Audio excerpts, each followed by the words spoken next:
तैथोक्लगा ग्रेसीगा लेप्तुना लेमिनरिबा मपागी मनाक्ता चंगलई बाबा सनाजाउबा मखुट अनि तिंथोक्तुना मचाबु थिरई इसा थोइबे बाबा नंग साइगे लेरिबा मफम हदु कदाइदनोने ननाउ बुपिना कदाइदनो यामदा पुइने लुहोंगदबा माना कोइचा चलिसिबो होनब्राने नमहागा नंगना कदाइदा ngasi tawriba mayamsi karino ipadi amata khangdare mapadi gyan tadri hojiksu wari asi khangba tarabadi soidana saurakani haiba leina khangi adubu tamlamde mapada haide karisu baba kishi tawde sana zawbasu ingit kharadi phangbana machana kishi tawde hairabasu thazade ipada walo labra kanano nupa masani laglaga बाबा का ननाउ नुपीगा पुनः लाक्लेने अइने कदाइदनो हंगबदा युमदनी हाय इपाना ngasi चलिबो मैहामसे मिट पुरमलबदी कदाइदनो करीदनो हायबा लोइने खंगलमगदबनी लेना अमुकसु हाइरई बाबा किसी तोती मखा ताबा ngamdre handakti लेना मचिन मेंदुना कपले मपी तुप ताना कपदु येंदुना लेगदब ऋषि नते लेना की मनाक्ता संगसिलक्तुना खुदांगदु पाइरई लेना सुयेंग लई ऋषिदा तथा ऋषि मखुतु थांगतुना मपियदु तपना नानथोपिरई नमी होइदुना तुमक लैगने कई कपिनो अकीबो मचिन अमत पोहल तदागी तुमिलो मी मानबा मियोइबगी वखलदि खजिक तफोक सेदबा मखोइगी मनाक्ता अइना ख्वाइदगी चेक्सिना लुना नुसिना खंजब नंसे अइना लहन बुवामदे ओनसिना भौनदे लाओ वहाई खरेदुना लेनाबु थेमजिनबा पुमनमक ngamdrabasu थेमजिन वहाई ओइदुना मफम मदुदा मिकुप अमदा थिनथना लेहंदा चटख्रे अयाबा पीख्रे नुंसिबु मानिपुरीबा माइकै चटलिबा लंबी अदुदा तुंग इनबदा या यादेगी निंगाई तौरुद्रे अकीबा तुजुंबा कयाना थल्लबा संसार अदुदा मिटकी पिना मरुप ओइदुना लेनबा पुंसि अदुदा कपना कपना हिंगदबगी सरु नुंसिबा मागी मनाक्ता मोमोन मिनुक नोकलुगी खनख्रे मतम पुंबदा नोखनबा नुंगाइबा संसार मागी मनाक्ता बुलैरदी नुंसिबा मिनुंसि खक्तना योमसिंदुना थंबीबा नुंसिबा महाकना हाइबा इनबी ओइदुना चटख्रबनी थिंगलुबसु ngamlaroi खामनुनबा थौना फबा कनासु लैते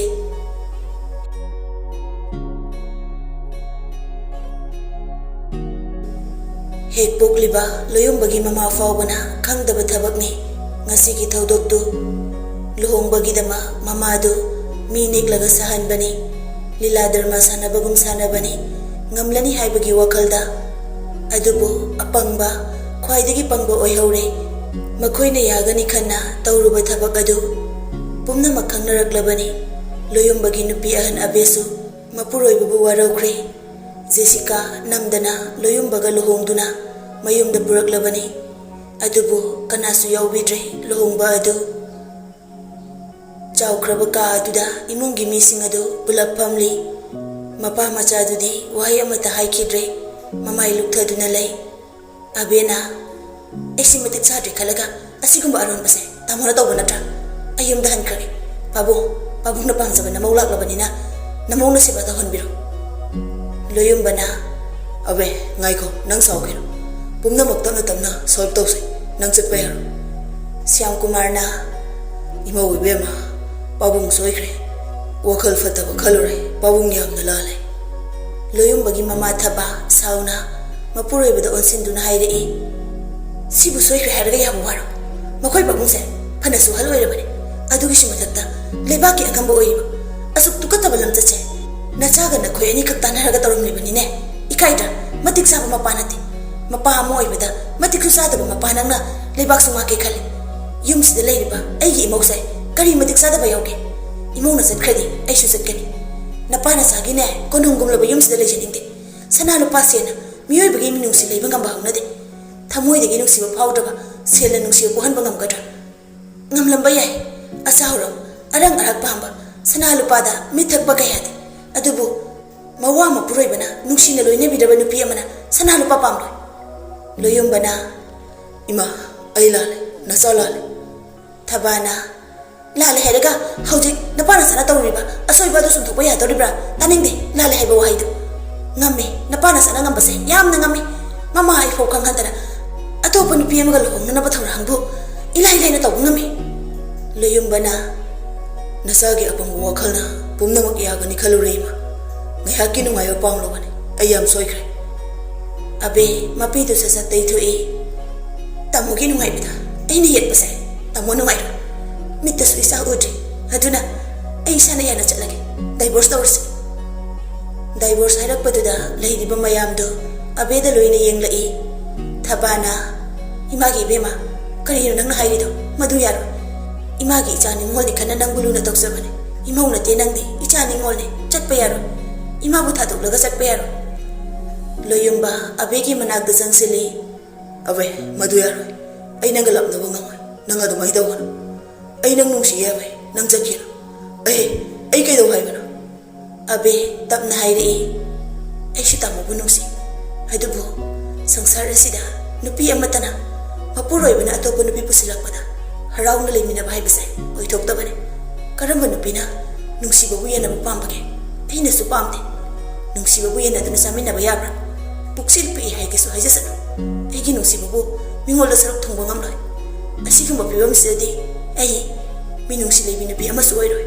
phana thiam duna su ai su ngamloi ngasai de gingang nari ba mayam do Jessica loina tai imung adugi mi mayam dugi mamangda magi watabi na ba kana leite mikop sidadi khanglakle awa ba haibadu machegi fatana ba siluba magi punsidi kari oigani khangdri chenba yadraba mafam amada thonglare Jessica mabu nusi ba kana lei mahak nutiluri ba imung asida abe amuksu haire Jessica da yengduna nupisi ga igalai mina hairadi ai hana yumsi da kisakki ai su ima iba ibung sagai na dai kaya male makhoi gi mai sokna ba thabak tawning de puksel chawi oi ba sungam ngam loi sel da ngawi ma hakki watan na ba sel bi ko yumsi da malai ga da oiradi ai hana yum da thil asi hairam laga abe magi rum da ka khatkre Jessica da hana fau yenglamda loyum basu abe gi matung inaduna tanaki asaw ba adu themna na ba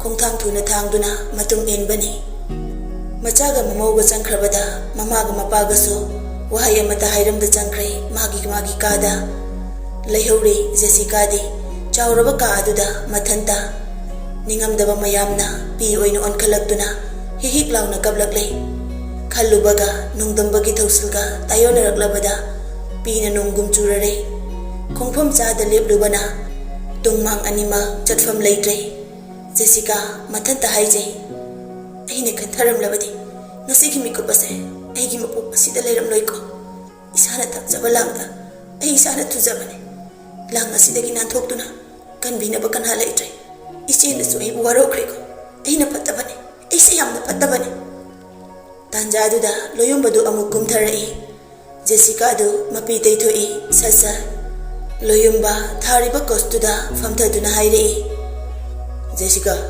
pumna mai khoina soigane haujikti mimang dasu kokpa yaroi da bada phama chawna leire muthatwa su yar ai di nupani nupi nangani khara khene mayam gi mityengda nangsu khanglamgani nupi na khongpham ma soiradi mi gi miwa ngangfamne phataborom na puthokphi bani nupana tawbadi ngangnarasu kaya ngangnade nupani haina adum leithokhibasu yai adubu nangdi nupini na hayeng tum koina fo nangi badanam si kokloroi nangna yumsidagi halagasu laikai na henadi thina ngangnabine chaibine aduga nawna nupa amada luhongge hairsu fasafam leite tamaloyumba kaino hainingse koithoktrasu dum haibiro loyumba haifenoi aduga mamai leisinduna Jessica da yengle aina hainingse na yumasida dum leirosine nangi mingchet ki khalaga ainang bukala mayangni mityengda na aigi nupi atombi oina lairo aduga ayamadi yumsi gi mityengda de nangse aigi nupi nate sikangna nangna yumsi da laiba dagani aduga nangna pamba nakoi mana pamba sia sana lupa amata waloi wagan nungai lairo tamalo yumba luhongduna lauraga nupi amagi phangpham thokpa hakti mapuroiba ma oina tamalo yumba na aigi phamda piroisia nangai gi luhong bosidi accident khalo nasana sanjawa nato aina pambadi Nangi nasi, nang nati. Masana yada wana sigal hong na basin da Tokyo tholo ni masini. Nangi hak haiba kai lei. Lei vampir sida ben tholo. Ai su hari dana. Nangi na puroi ba moina miyamang da lei. Nang su ai gi nupi atom bi oina lei haina. Jessica loyom bagi wahai khuding mathamoi da pen da faure. Tamo loyom basu khwai dagi pataba misak ama oiramle. Oi da bangang ba machin thi ba. Nangi nam thak se khanglam ladi. Ichi gi lu hong na ba ima ga igana sili ba mayam se silam loi. Nupi lei na pakhang sa duna. Ima isa da nam thak tau bane. Loyom bado amuk suno I. Sel da ngau bana mana sa di. Loyom bagi lang da thuba da bane ne. Ai nupi thire.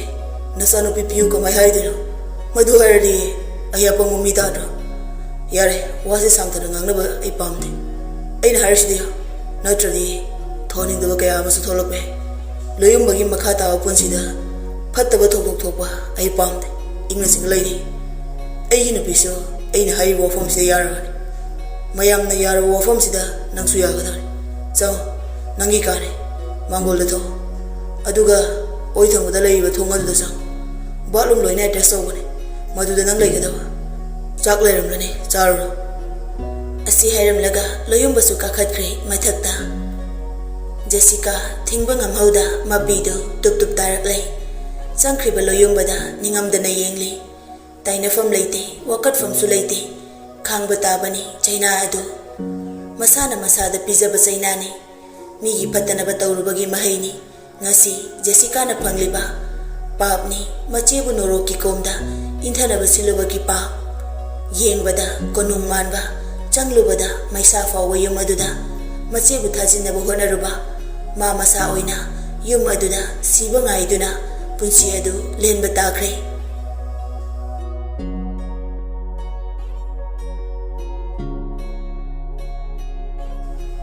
Numidang oire pung taret helaklabani. Risi laina bu puduna manegi yum duda lai. Gracie ga Albina ga sulai ren aduda. Risi ga laina ga na ruma amada lai bani. Chak chaw haiba yada badagi marai taunari ani du. Walan ngang nakidre. Laina di tumin nani mana ngasai dagi adumak pamli bado. Risi na be adumai sum tawraga yaroi. Chak se khara sa se haiba. Ngasai dai ne ai na ngang li mayam se sungkum kumde. Dada sum sarok tore ko. Adu phau khumlakte laina masi su lengde. Risi laina da munna yengli. Nang na tumina leiraga aina tawbada base kaino. Haujik se thenglabane be. Laina Risi da sungeng yengdana hairi. Ai yum da halaroi. Punsi ki su changlaroi. Hana ko ai rensi da leirage. Risi laina gi nak da changsinduna fami. Makut ani du chena paisinduna hairi. Renta thamloi dadagi yum da thamgani nang yaroi haigadra wahang du da laina mamai du tapna laisilakduna Risi da yengna I second khara kakti ani du michanai adubu khanghaude laina mamit chejet usinduna phamna tuge tawrakbadu Risi laina bu lengjum da konsan piduna pakhatna kawe be konsinduna thamliba laina gi hakjang du swai amusu manglai mitmang dani uriba matawdo Risi ungangaklay uriba matawaduda ising na uramba mameto mayek na uraktabani makok ngawraktuna ngawba khaknatana chikba amasu yawrakbani laina khangba ngamlakdraduna mamit usinduna lekthage fawtawi laina gi masada fawriba anaba adugi marakta magi hakjangdusu amu mangge tawbusu Risina ising na ui be kaidorage ko asi hairam laga laina aduma gyan mangkre haujikta harau wari sanaram laga gyan mangki baduda Risi pakhatkre laina bu thanglaga buthorai mapanda phingna Risi gi mane dusu ipa pakhatna matung ilai irang lang baduda tanarakpani kaidorage khumlakte Risi laina bu gari da hapkatuna thawgre mayam langna budu taraduna Gracie ga Albina ga su thoglai makoi gi room dagi nene kaido ba yauge laina do gyan mangna satkine kaido na ba yauge nine su khanghaude ha mama nabi ani du pakhat kre gyan mangki hairak baduda thengsu thenglabani matamdu Rishigi manedu mayumda pau pige haina call tawrei. Somdana kamdauri Rishigi mayamba ningthem sauri manau nupana tawriba mayamduda. Mana tawba khak sumi haina khanba duilandro. Nade hauji se pungse thengli khangleni. Wahai amata su haira udana. Phone phangi off tawsel.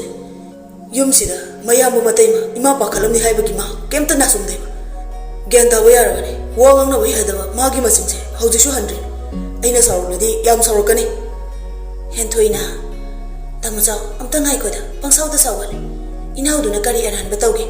Nungsiba haibase iham nungsibani. Nungsibagidama tawba ngamdaba amata leiti hainarini. Chen chongbagi wafam amasu leiri. Pawmaina haijarakani. Inauda apangba nate mina sumang halamlo. Matay mahina khangi. Mafam saba amada leiramni. Hayeng nongalaga pumnamak khangladawsida. Hauji Tamajona isaw langlaga kari bukana doino. Oh, aykhoy matay madi monda amada leiri buzanidana. Aina sauruse mana nupi senbadugi natene. Adudi kaygino Tamajona sauridubo. Nathau leitabra leitraga tumuro swaidane mayamba sathibaga sabirano. Henthoi nangoina saisarakani ngasi.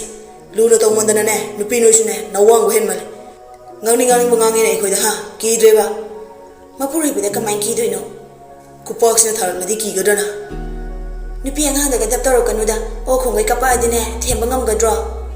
As Henthoi nangasine irang yam tawida. Aina haisi phagita thokano. Tamocho aykhoy atombodo angang macha nati wakhal khanba ngamlabani. Irang tawbolomda aibo amuk saibine. Saurido matang sade haibani aina haijarisi. Nati aina saurisi nang maram khanglaba. Khangi kaino atombana luhongphamdagi nupi purubai natro. Ningthem makhwang metkhre. Oh nang loi khangboire. Adu kaino mara tawri. Mina mabu kainina hainaramdino.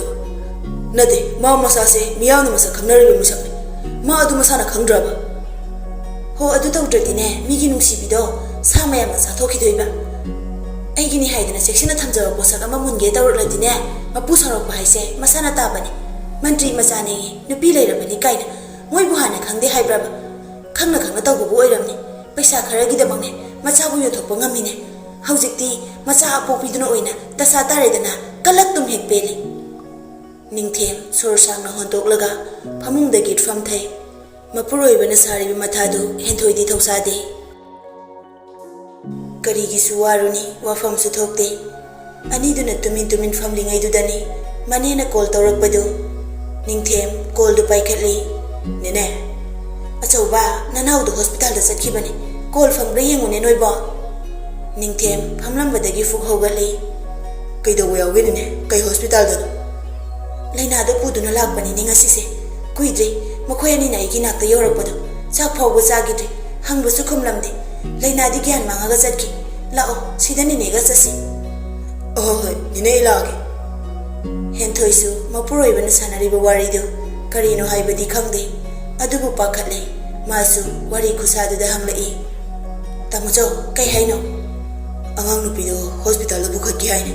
Chalo imada fazana sinarambaga chasi thuro. Makhatana wahang pawhang tawnade sasat loisinaduna mayambaga matai magadu hospital da laglai. Kari hospital no haibadu khanganaba paw hangbada phone phaunaba phangdabadagi phanyam kuinasu amuk ngainarure. Kona thangda Rishigi call adu fangladuna makhoina leiriba hospital adu yaurakpani. Makhoina yaurakpadadi laina tumlaga leiramle. Rishisu manakta famli. Lainaga makhoi ani khaktani leiramlibadu room aduda. Mayamba lakpadu uraduna Rishi tapna hogalai. Ningthemna kaisu tawdraba kaidawagino. Rishi masadu downda leirabani. Pakhatpa mayamdunasu phungatkibani. Haujiksu normal oidri masadu. Khangri Tamojo anawase kaino haiba khangde. Magi masada atopa laina amta leite. Wakhal nungaitabagi oiramgani hai. Masasu yamna sole. Ningthem Rishigi lengjumda pop tharai. Kaisu tawrose wakhal mayamdunane tapna farakani. Magi awabada kauthohalaga loire. Kaisu khalunuse. Nupanabu napidana kapkana. Aigi naw manjade kaisu tawroiba. Rishi mayambagi waduda nokningdrasu nokfeti tawrai. Mipanda leiriba pidu makut khubiduna sat amuk taithoi.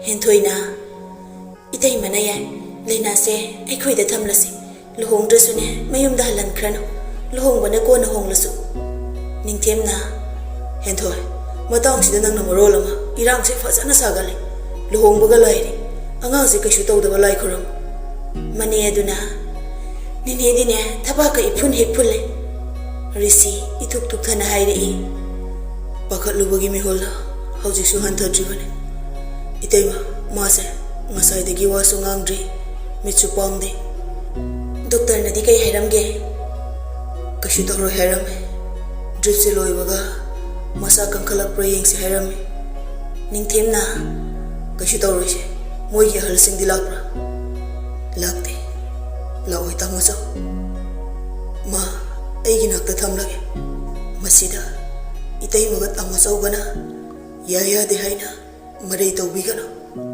nong mata wangang bada akiba koiba tawda ngang barisina ngasi mikupsida matai mamadi mayambagi mangda yarakata yara oidra haibagi akiba ama yauna mamai lukthaduna hairakliba wadu tabada leiriba mayamdo wangang lakte risina lainabu kayamuk nungsi haibasi mikuptuda haidiba wahai uriba matawdu khaktana irai laina khangba ngambani ningthem risigi manakta sangsinduna hairi karhigia de haina thingani imana mo otomi uningli haiba nangkhangli natro koire tamosongna yawa pikhiba risi mayambada yenglai nasada normal tana layo kashu tawroshi nupa manda batawgon tamosauda nangi adu mana tawda utkana hentoina ngasaina su paw hairakte nang tamosause saubu sawin aingonda paktaida taine yare nang musu wakaliba timing sa yam sadre